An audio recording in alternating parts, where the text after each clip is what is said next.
haddii aad guri section 8 ku jirto program ayaa jira loo yaqaan HCV program oo ku ogolaanaya inaad guri ku iibsan karto section 8 voucher kaad haysato soo maanta waxaan ku sharxi doonaa wax loo yaqaan HCV programkan muxuu yahay halkee requirement-ga muxuu yahay oo dadka shuruudaha lagu xiri doono dakhli ahaan maxaa lagu xiri doonaa ama income ku soo galo iyo guryahan halkee ka soo heli kartaa walaal soo dhow magacaygu waxaa la yiraahdaa daahir halkan waxaan kaga hadalnaa real estate investment haddaad rabto inaad guri iibsato inaad guri iska sii gado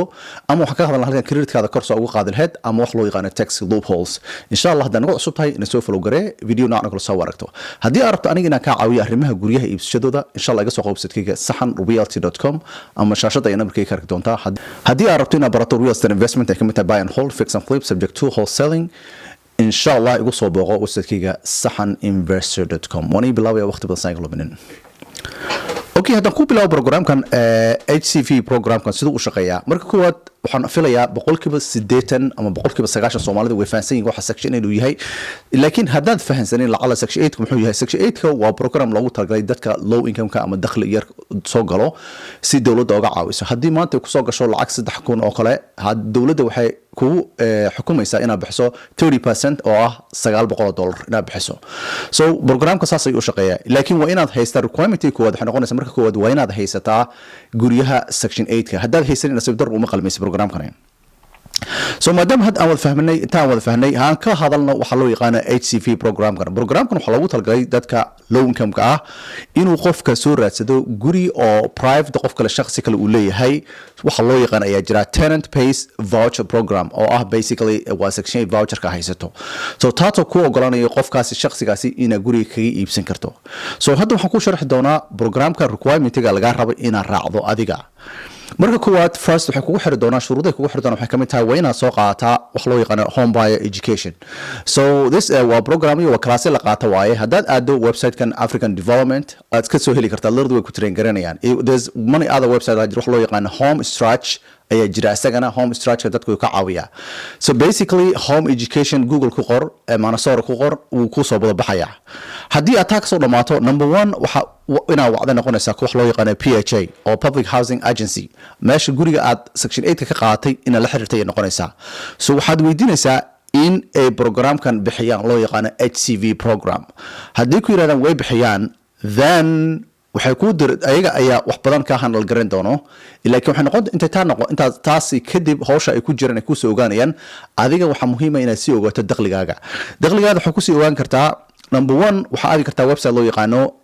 www.huduser.gov waa harduser.gov hadaa aado meesha search ba ayuu leeyahay searchkaas ayaa waxaa gelinaysaa basically income limit ku qoraysaa haddana waxaa select garanaysaa 2024 haddana state-ka ku nooshahay ayaa waa inaad doorataa manasora ku nooshahay mostly haddii aad manasora ku nooleen adaa garanay county ku nooshahay waxaa kale haddaa ku nooshahay then county-ga dooranaysaa county-ga ku nooshahay for example kale hadda aniga waxaan ku noolahay Washington County Woodbury area waaye so midkaa doonto haddaa doonto Stans County Hennepin County it doesn't matter meesha ku nooshahay county-gaada dooro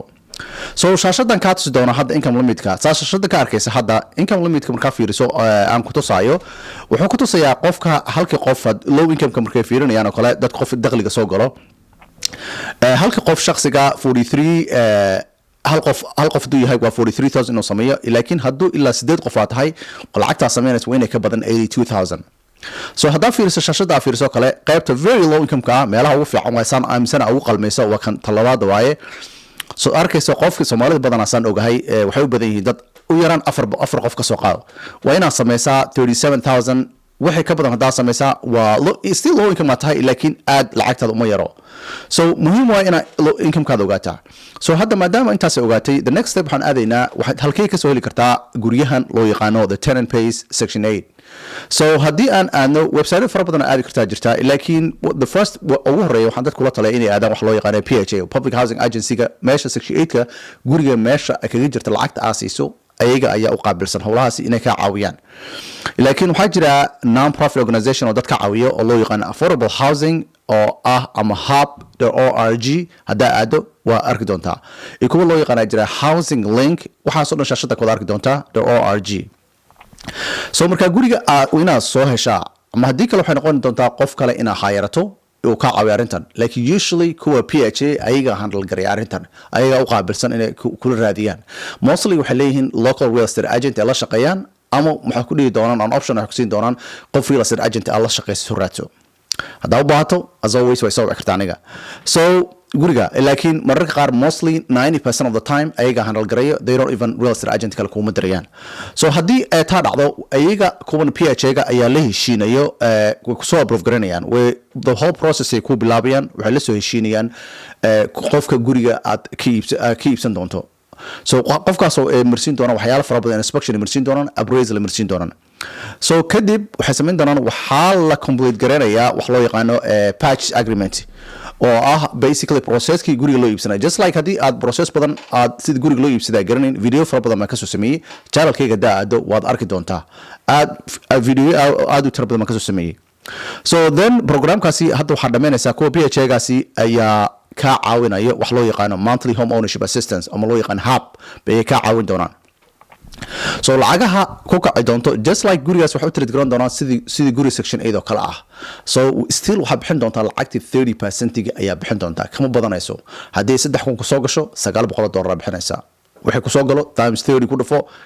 mararka qaar waxa laga yaabaa inay pamgareeyaan little bit like 40% ay ka dhigaan haddii 40% ka dhigaan still 40% ku dhufanaysaa so then the last step waxa loo yaqaan maintenance compliance way laakiin sidii caadiga ahayd oo hadda section 8 oo kale still income-kaada dakhligaada wuxuu dhan la socon doonaa wali hawshii kaama dhamaanay maadaama aad ku iibsanayso gurigan soo xorriyadda raadinaysa still ma helaysid nasiib darro waan ka xumahay haddii aad guri caadi iibsato xorriyadda waa helaysaa laakiin xorriyaddan ma helaysid haddii aad ku nooshahay guri wax loo yaqaano HCV programkan still income-kaada waa sameynayaan wax loo yaqaano certification-kii way sameynayaan like every year or like income certification waxaa la jira oo basically income-kaada inay ka xaqiijiyaan dakhliga kusoo galo so you have to comply like rules-kooda sharciyadoodii nidaamkii aad raaci jirtay section 8 ayaa raaci doontaa